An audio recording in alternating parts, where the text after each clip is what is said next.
Today I am going to explain segmentation and page segmentation. In previous day's lecture I have explained about paging. Okay, so before we shifting into segmentation, we should know that what is the disadvantage or drawback of paging is there. All of you know that the disadvantage of paging is the internal fragmentation. So for example, that if we have a program size equals to 4K and program P1 size equals to 35K, then obviously we need 9 pages. And whenever we are allocating 9 pages, then 1K memory space remains unused. Okay, so on that time, if another process come and whose memory space, okay, requirement is 1K space, in that situation, what will happen? That operating system failed to allocate the memory space for process or program P2. Okay, but there is the memory space, but it become unused. So this is the great disadvantage of paging. So recover this one, what we are doing, we are basically applying the concept of segmentation. So in segmentation, what is happening? That a user program consists of different parts, main module, subroutine, different data structure like array, stack, etc. All these modules are considered as segment, where the sizes of each and every segment are different, and these different segments of a process are loaded into different non-contiguous address space in memory.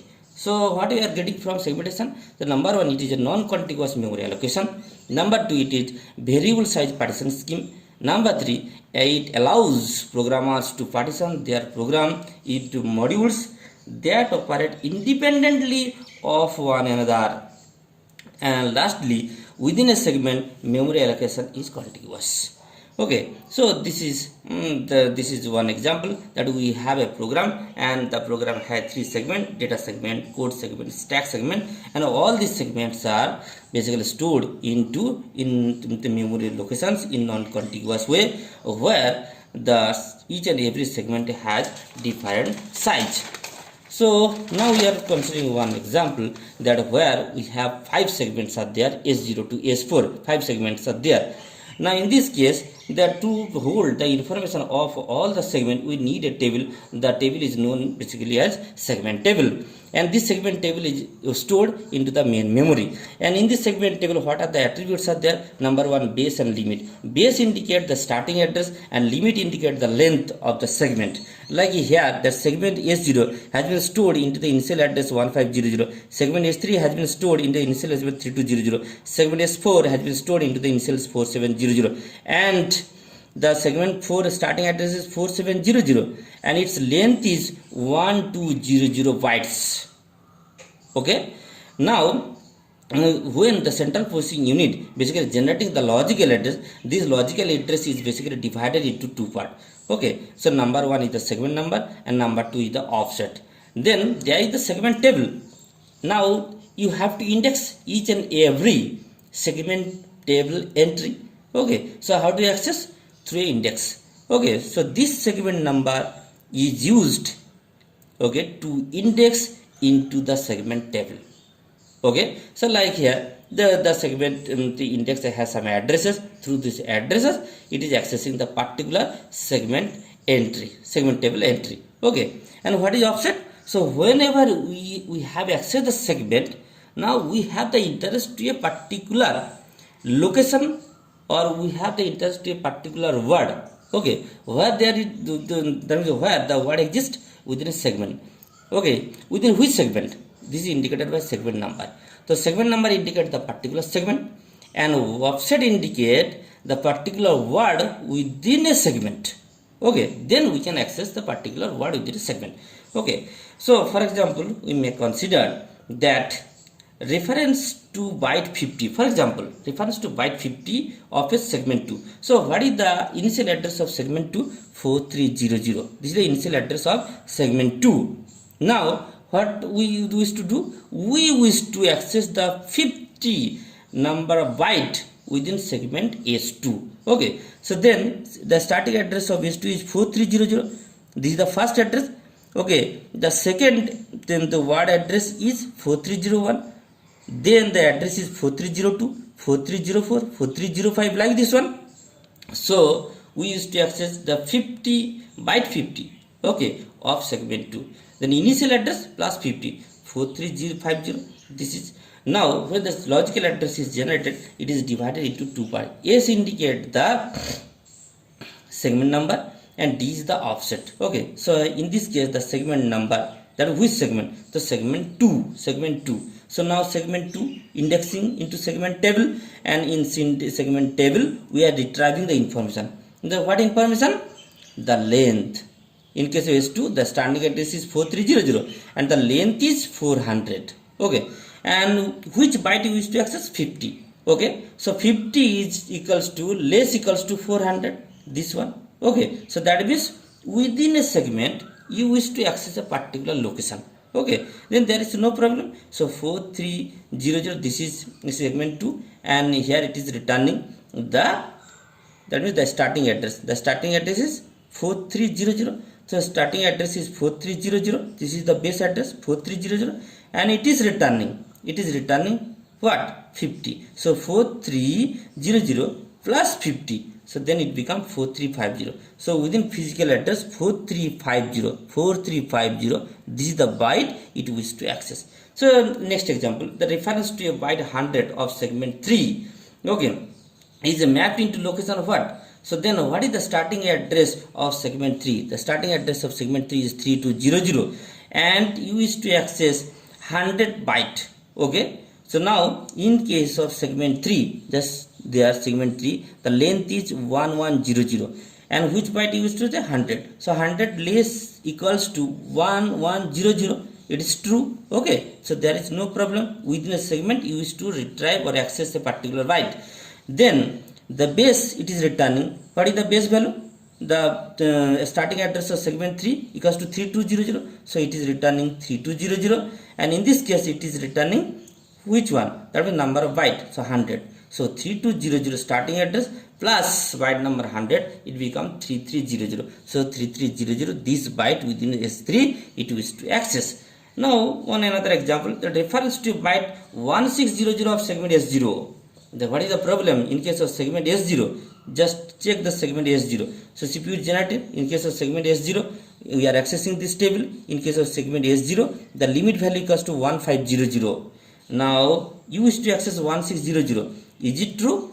No, it is false. That means the address does not lie within this segment. Okay, so obviously then it is generating a addressing error, which is basically known as the trap. Okay, and it will discard it there. Then what is the advantages and disadvantage of segmentation? So in case of advantages, we can say that segment table consumes less space as compared to page table in paging. Number 1. Number 2, it solves the problem of internal fragmentation. Then what is the disadvantage? The disadvantage is it suffers from external fragmentation, as the free space gets broken down into smaller pieces with the processes being loaded and removed from the main memory. Okay, so that means in case of segmentation, okay, there is a big problem which is basically known as external fragmentation. Okay, next we are switching to page segmentation. So what is page segmentation? That in segmented paging in main memory is divided into variable size segment. Okay, the main memory space is divided into a number of variable size segment, which are further divided into fixed size pages. So okay, so first of all, the logical addresses of the main memory space is basically divided into a number of variable size segment. So whenever we are saying that segment, that is obviously variable size segment, and each and every segment again divided into a number of pages. And in this case, each segment table, okay, obviously you need one table. So each segment table entry, so that means the main memory space is divided, suppose into a number of segment. Okay, so this is the segment table, and each and every entries are basically known as the segment table entry. Okay, it is segment table entry 1, segment table entry 2, segment table entry 3. Okay, that means 3 segments are there. Now further, all the segments are divided into a number of pages. So each segment table entry points to a page table entry. What is page table entry? Each and every entry of the page table. Okay, so this is the page table with respect to this segment. this is the page table with respect to this segment, this is the page table with respect to this segment. So this segment table basically contain the information. Which information? This is the segment table entry 1 keeps the information of page table 1. Segment table entry 2 gives the information of page table 2. Segment table entry 3 gives the information of page table 3. Okay, now this is the segment table which gives, okay, this segment table, each and every segment table entry points to a page table entry, and each page table entry, each page table entry is mapped to one of the page within a segment. Am I right? Okay, because what we have done, that the main memory is divided into variables as segments. Okay, so that means you need one segment table to hold the informations about all the segment, and again each segments are divided into a number of pages. Then obviously you need page table for each and every segment. Okay, so this is the page table with respect to this segment, this is the page table with respect to this segment, this is the page table with respect to this segment. Okay, clear? Now just check the logical address. The logical address is basically divided into three parts, that is segment number, page number and offset. The logical address is divided into three parts: the segment number, the page number and offset. The CPU is generating the logical address, and which is divided into three parts: segment number, page number and offset. Now there is the segment table. What it is doing, that segment number, it is basically indexing into the segment table. Okay, so many segments are there. Okay, and this segment table contains the information about all the segments. So the segment number indexing the into the segment table. Okay, retrieving the information of a particular segment. Okay, now this particular segment, suppose this one, segment 1 or segment 2 or segment 3, this segment again divided into a number of pages. Am I right? So then with respect to this segment, what you have to do, you have to access a page table. Okay, so with respect to this particular segment, we are accessing the page table. Okay, because the segment is divided into a number of pages. Okay, so when one segment is divided into a number of pages, then one page table with respect to segment should be there, which will contain all the information of all the pages with respect to this particular segment. Okay, so by using the segment number, we are basically accessing the segment table entry, and this segment table entry basically giving the information that which page table it will have to access. And when you have the page table, then obviously in case of paging already we have studied that how the physical address is basically generated. So again I am repeating that CPU is generating the logical address. Okay, the logical address has three parts: segment number, page number and offset. Okay, and through segment number, okay, indexes into segment table, which results the base address of the page table for the segment. Okay, clear? And the page number indexes into the page table, each of which entry is a page frame.